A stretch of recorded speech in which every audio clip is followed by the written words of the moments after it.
23 नवंबर को इस बात की जानकारी हो जाएगी कि एनडीए या इंडी अलायंस इन दोनों में से किस गठबंधन ने महाराष्ट्र या झारखंड में अपना वर्चस्व लहराया है। अगर आप देखें तो लोकसभा चुनावों के बाद यह पहला मौका है जब दोनों गठबंधन आमने सामने हैं। अगर आप हरियाणा की बात करें तो हरियाणा में बीजेपी और कांग्रेस आमने सामने थे, गठबंधन नहीं। जम्मू कश्मीर की बात करें तो वहां बिल्कुल अलग परिस्थितियां थीं। जम्मू के क्षेत्र में भारतीय जनता पार्टी का वर्चस्व और कश्मीर के क्षेत्र में नेशनल कॉन्फ्रेंस और कांग्रेस के साथ विरोध में पीडीपी, और इन तीन पार्टियों के बीच में संघर्ष। यानी हरियाणा के जो नतीजे सामने निकल कर आए, क्या उसका बहुत बड़ा असर महाराष्ट्र या झारखंड पर पड़ने वाला है? अगर आप मनोवैज्ञानिक तौर पर कहें तो हां, इसमें कोई शक नहीं है कि भारतीय जनता पार्टी महाराष्ट्र और झारखंड के चुनाव में एक जीती हुई पार्टी के तौर पर चुनाव लड़ने के लिए मैदान में उतरेगी। लेकिन जिस तरीके से भारतीय जनता पार्टी ने हरियाणा में एंटी इनकम्बेंसी, कास्ट अलायंस, तमाम तरह के अन्य मुद्दे, इन सब पर पार पाने में अपने इलेक्शन मैनेजमेंट की धार को प्रदर्शित किया, यह धार और उसके साथ साथ रिवर्स कास्ट पोलराइजेशन की जो एक चाबुक चली, यह कितना फायदेमंद होगा भारतीय जनता पार्टी लेड गठबंधन यानी कि एनडीए के लिए, और यह कितना नुकसानदेह साबित होगा इंडी अलायंस के लिए जिसमें कांग्रेस सबसे बड़े पार्टनर के तौर पर होगी, यह देखने वाली बात होगी।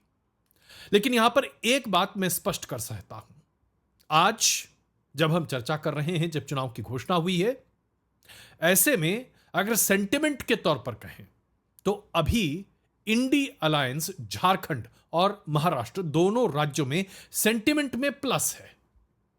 लेकिन आप इलेक्शन मैनेजमेंट की बात कहें, अलायंस पार्टनर्स को एक साथ लेकर चलने की बात कहें, कैंडिडेट सिलेक्शन प्रोसेस को फॉर्मलाइज करने की बात कहें, सीट शेयरिंग का जो पूरा प्रोसेस है उसको एक अमली जामा और खाका पहनाने की बात करें, तो यहां पर Bharatiya Janata party lead NDA का कोई मुकाबला नहीं है।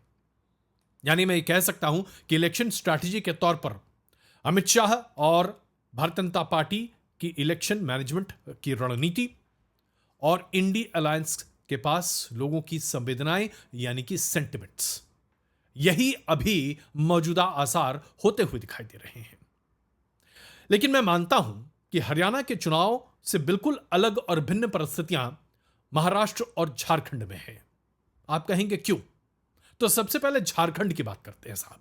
छोटा राज्य है, 81 सीटें हैं। अभी जो मौजूदा असेंबली की स्थिति है उसमें जेएमएम के पास 30 सीटें हैं, कांग्रेस के पास 16, आरजेडी के पास 1 और लेफ्ट यानी कि सीपीआई-एमएल के पास 1 सीट है, यानी कि टोटल 48 सीटें इंडी अलायंस के खाते में है। एनडीए के पास 25 सीटें बीजेपी की हैं, एजेएसयू की 2 सीटें हैं, यानी एनडीए के पास 27 सीटें हैं, 6 सीटें अन्य के खाते में हैं। अब अगर आप वोट शेयर की बात करते हैं तो झारखंड में एक अलग परिस्थिति पैदा होती है।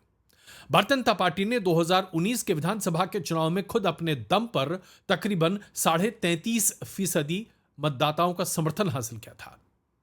एजेएसयू के पास 5% से 8% के आसपास, कुल मिलाकर 40% वोट शेयर एनडीए के पास 2019 में। लेकिन इंडिया अलायंस के पास सिर्फ 35% वोट शेयर। यानी वोट शेयर के आधार पर देखें तो 2019 का विधानसभा का चुनाव बीजेपी के लिए काफी फायदेमंद साबित हो सकता था। हुआ नहीं, यह अलग बात है, क्योंकि वोट सीट में तब्दील नहीं हो पाए। अब अगर आप लोकसभा 2024 के जो नतीजे निकल कर आए हैं उसको अगर प्रोजेक्शन के तौर पर असेंबली पर डालें तो भारतीय जनता पार्टी के पाले में 45% वोट शेयर आता है साहब। और अगर आप एजीएसयू के वोट शेयर को उसमें जोड़ दीजिए तो तकरीबन 48 से 50% के आसपास वोट शेयर एनडीए के खाते में है। जबकि इंडिया अलायंस का वोट शेयर लोकसभा के रिजल्ट्स के असेंबली पर प्रोजेक्शन के बाद भी 35% ही है, और सीटों का आंकड़ा भी तकरीबन 29 सीट्स के आसपास आ रहा है। यानी कि परिस्थितियां बदलती हुई दिखाई दे रही हैं। भारतीय जनता पार्टी और एनडीए गठबंधन के पक्ष में है। ऐसे में नेचुरल एडवांटेज एनडीए के पास झारखंड में है। इसके साथ साथ करप्शन का मुद्दा बड़ा है वहां पर।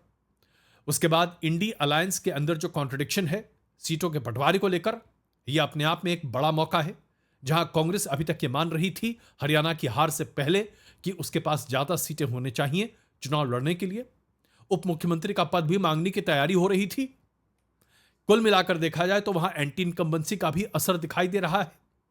और इसके साथ साथ हमें इस बात से इनकार नहीं करना चाहिए कि एक तबका है जो यह मानता है कि मौजूदा जेएमएम की सरकार राज्य में बहुत अच्छा काम नहीं कर पा रही है। ट्राइबल्स वर्सेस नॉन ट्राइबल की जो खाई है वो लगातार गहराती जा रही है। इस खाई का इस्तेमाल करते हुए भारतीय जनता पार्टी और एनडीए ने अपने आप को बड़े अच्छे तरीके से प्रस्तुत किया है। कई ट्राइबल नेता हैं भारतीय जनता पार्टी में शामिल या जो जेएमएम से अभी बीजेपी में आए हैं, जिन्हें मुख्यमंत्री के तौर पर प्रस्तुत किया जा सकता है। बांग्लादेश से गैर कानूनी तरीके से मुसलमान सेटलर्स जो घुसपैठ के तौर पर झारखंड में आए हैं, उसका मुद्दा भारतीय जनता पार्टी और एनडीए अलायंस ने बड़े पैमाने पर सामने रखा है। वोटर की जेब में पैसा डालने के लिए वायदों की झड़ी लगा दी गई है। इसके साथ साथ हेमंत सोरेन को लेकर जो डिसकंटेंट है उसे भी भुनाने की भारतीय जनता पार्टी और एनडीए गठबंधन पूरी कोशिश कर रही है। लेकिन इसके ठीक उलट अगर आप देखें तो जो 29% ट्राइबल पॉपुलेशन है झारखंड की, उसमें हेमंत सोरेन को लेकर एक जबरदस्त अट्रैक्शन है। ऐसा लग रहा है कि जानबूझकर केंद्र की बीजेपी की अगुवाई की सरकार ने हेमंत सोरेन को जेल भेजने की कोशिश की। इस सेंटिमेंट को भुनाने के लिए कल्पना सोरेन, जो कि हेमंत सोरेन की पत्नी हैं, और खुद हेमंत सोरेन बड़े पैमाने पर आगे आ रहे हैं और ट्राइबल अस्मिता का मामला सामने रख रहे हैं। इस बात को प्रस्तुत किया जा रहा है कि ट्राइबल अस्मिता गैर ट्राइबल लोगों के द्वारा कुचली जा रही है और इसका फायदा उठाने की कोशिश इंडिया अलायंस कर रहा है। लेकिन यहां पर कॉन्ट्रडिक्शंस बहुत हैं। तो अगर सेंटिमेंट के तौर पर देखें तो झारखंड में अभी हेमंत सोरेन और कल्पना सोरेन के पक्ष में लोगों का सेंटिमेंट है, लेकिन ट्राइबल सेंटिमेंट है, मास सेंटिमेंट और जातिवत या फिर अन्य अलायंस किस तरीके से बैठेंगे और क्या ये बीजेपी और एनडीए के नैरेटिव को चेंज कर देंगे, ये अभी से 40 दिन में समझ में आ जाएगा साहब। तो आइए बात करते हैं महाराष्ट्र की। महाराष्ट्र का चुनाव तो साहब अप्रत्याशित है। महाराष्ट्र की विधानसभा में इस बार पहली बार 6 पार्टियां हैं जो एक दूसरे की परस्पर विरोधी होने के साथ साथ 2 खेमों में बटी हुई हैं और 3-3 के गुट में हैं। जी हां, इलेक्टोरल पॉलिटिक्स के हिसाब से इससे ज्यादा गडमड कहीं नहीं हो सकता। आज महाराष्ट्र में 2 शिवसेना है, आज महाराष्ट्र में 2 एनसीपी है, कांग्रेस बनाम बीजेपी है, अंबेडकराइट पार्टीज हैं और उसके बाद दलित वोट बैंक है और तमाम तरह की अन्य चीजें हैं। मुद्दों की बात तो मैं करूंगा, लेकिन उससे पहले रीजन वाइज बात कर लें। विदर्भ में 62 सीटें आती हैं, 58 सीटें मराठवाड़ा में। ये दोनों इलाके, दोनों क्षेत्र कांग्रेस और एनसीपी के बहुत ही कठोर क्षेत्र माने जाते थे, जो कि यहां प्रबल समर्थन मिलता था। 2014 की मोदी वेव के बाद से भारतीय जनता पार्टी ने इन दोनों क्षेत्रों में अपनी सेंध लगानी शुरू की। लेकिन अचानक एक भूचाल आ गया साहब। अब एनसीपी 1 नहीं है, अब 2 में बट गई है। अब वोटर किसको वोट देगा? शरद पवार को लेकर उसकी सहानुभूति दिखेगी और वो एनसीपी को वोट करेगा शरद पवार, या फिर वो अजीत पवार जी को वोट करता दिखेगा एनसीपी अजीत पवार में? अजीत पवार की नैया खुद ही अभी डगमगा रही है, किस तरफ जाएगी कहना बड़ा मुश्किल है। तो $1 बिलियन क्वेश्चन है कि इन दोनों क्षेत्रों को अगर आप मिला दें तो 100 से ज्यादा सीटें हो जाती हैं और यहां पर एनसीपी की भूमिका क्या होगी, एनसीपी का वोटर कहां जाएगा, किसी को समझ में नहीं आ रहा। पॉलिटिकल पंडित बहुत ज्ञान दे सकते हैं साहब, लेकिन आज मैं दावे के साथ कह सकता हूं कि महाराष्ट्र के चुनाव के लिए तमाम यूट्यूबर और उसके साथ साथ पॉलिटिकल पंडित जीरो साबित होंगे साहब। नहीं समझ में आ रहा है और सच्चाई को मानने में किसी भी पॉलिटिकल कमेंटेटर को हिचकना नहीं चाहिए। मैं तो नहीं हिचकता। अब आइए बात करते हैं कोंकण की तकरीबन 40 सीट की भी और 65 सीट जो कि Mumbai plus Mumbai metropolitan region की हैं। अभी तक इस पूरे इलाके में भारतीय जनता पार्टी और शिवसेना का जबरदस्त होल्ड रहा है। यहां पर कांग्रेस एक जमाने में आगे हुआ करती थी, लेकिन आज नहीं है। अब शिवसेना के 2 फाड़ हो चुके हैं। शिवसेना उद्धव ठाकरे और उसके साथ शिवसेना जो कि शिंदे के साथ है मुख्यमंत्री। अब ऐसे में किसके पास शिवसेना का वोट जाएगा? कौन है असली शिव सैनिक? क्या इसके बारे में कहीं कोई चर्चा हो सकती है? उद्धव ठाकरे की स्थिति क्या रही है हम सब जानते हैं साहब। वो तो इस बात को भी तैयार हो गए हैं कि उनको छोड़कर किसी और को भी मुख्यमंत्री के तौर पर अगर महाविकास अघाड़ी MVA प्रस्तुत कर दे तो वो उसको भी स्वीकार्य मान लेंगे, क्योंकि गठबंधन के अलावा उनके पास और कोई रास्ता आता हुआ दिखाई नहीं दे रहा है। तो यानी स्थिति यहां भी गड़बड़ है। अब बात कर लेते हैं उत्तर महाराष्ट्र की। 47 सीटें हैं साहब यहां पर। उत्तर महाराष्ट्र में जबरदस्त घालमेल है। यहां पर शिवसेना और एनसीपी का बहुत है, लेकिन अब कौन वोटर किसको वोट करेगा साहब? उत्तर महाराष्ट्र में 2 शिवसेना है और 2 एनसीपी है। अच्छे से अच्छे दिमाग वाले पॉलिटिकल पंडित के दिमाग के सारे स्क्रू ढीले हो जाएंगे साहब महाराष्ट्र में इस बार एनालिसिस करने के नाम पर। तो जाहिर सी बात है पार्टी वाइज कोई रेफरेंस नहीं है जिसके आधार पर आप ये बता सकें या गेस कर सकें कि महाराष्ट्र में क्या होने जा रहा है। 288 सीटें हैं महाराष्ट्र में। भारतीय जनता पार्टी ने 164 सीटों पर 2019 में चुनाव लड़ा, उसमें से 105 पर सफलता हासिल की। गठबंधन में शिवसेना थी जिसने 126 सीटों पर चुनाव लड़ा, 54 सीटें जीती।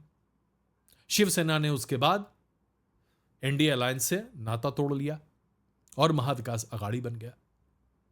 इसके मुकाबले अगर आप कांग्रेस के स्ट्राइक रेट को देखें तो एनसीपी के मुकाबले कांग्रेस का स्ट्राइक रेट 2019 में कम था।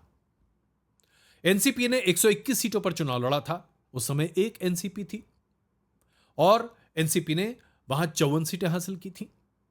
147 सीटों पर कांग्रेस ने अपने उम्मीदवार उतारे और 44 सीटें ही जीत पाई। यानी कि स्ट्राइक रेट कांग्रेस का एनसीपी के मुकाबले बहुत कम था। अब एनसीपी में 2 फाड़ हो चुका है और सबसे बड़ी बात यह है कि जैसा कि मैंने आपसे पहले कहा, एनसीपी अजीत पवार में क्या स्थिति होने वाली है, फ्यूचर क्या है, उसका कोई नहीं कह सकता, क्योंकि कई विधायक, कई अच्छे बड़े नेता एनसीपी अजीत पवार के एनसीपी शरद पवार में जाने की तैयारी में बैठे हुए हैं। ऐसे में बहुत ही अजीब स्थिति अब आपके सामने आती हुई दिखाई देती है। अब इसको जरा इस कॉन्टेक्स्ट में देखिए कि जो 2024 के लोकसभा के चुनाव हुए उसको अगर असेंबली इलेक्शंस पे प्रोजेक्ट कर दिया जाए तो ऐसे में कांग्रेस 63 सीट लेकर सबसे बड़ी पार्टी बनती है। शिवसेना उद्धव ठाकरे के पास 56 सीटें और एनसीपी के पास 32 सीटें जाती हुई दिखाई दे रही थी। इसकी वजह से कांग्रेस ने महाराष्ट्र में अपने आप को बड़ी पार्टी बनना शुरू कर दिया, बड़ा भाई। हरियाणा की जीत के बाद अचानक बड़े भाई के पैर नीचे से कट गए और बड़े भाई छुट्टन हो गए। अब ऐसे में कांग्रेस की स्थिति वहां पर क्या होगी? शरद पवार एनसीपी क्या कांग्रेस को उतना ही मान देगी? शिवसेना उद्धव ठाकरे क्या कांग्रेस को उतना ही मान देंगे? इसके बारे में कई चर्चाएं हो चुकी हैं, लेकिन स्थिति यह है कि आज महाराष्ट्र में जनता एक विकल्प ढूंढना चाहती है, एक ऐसा विकल्प जो उसके लिए मराठा रिजर्वेशन का मुद्दा सुलझा दे। यह मुद्दा अभी भी उलझा हुआ है और महायुक्ति की गले की फांस बना हुआ है। इसका कोई श्योर शॉट फॉर्मूला एमबीए के पास भी नहीं है, लेकिन मराठाओं ने बड़े पैमाने पर लोकसभा के चुनाव में महाविकास अघाड़ी का समर्थन किया। क्या विधानसभा चुनाव में करेंगे? कास्ट सेंसस की जो मांग है जिसको राहुल गांधी ने मुखर तरीके महाराष्ट्र में उठाई थी, उसकी वजह से दलित का बड़ा वोट बैंक पहुंचा कांग्रेस के पास। क्या महाविकास अघाड़ी दलित वोट बैंक को अपने पास रख पाएगी? बेरोजगारी, फार्मर डिस्ट्रेस, एग्रीकल्चरल एक्सपोर्ट्स पर बैन, महिलाओं की बदतर स्थिति, महंगाई, घर चलाने की मुश्किलें, ये तमाम बड़ी समस्याएं आज महाराष्ट्र में मुंह बाए खड़ी हैं। ऐसे में जनता क्या हरियाणा की तरह वोट करेगी? क्या जनता एक इलेक्शन स्ट्रैटेजी के तहत अपने आप को पाएगी और वहां से मतदान कर देगी महायुक्ति के समर्थन में, या जनता महाविकास अघाड़ी के समर्थन में वोट करेगी? लाख टके का सवाल है, जवाब कम से कम 40 दिन बाद ही पता चलेगा साहब।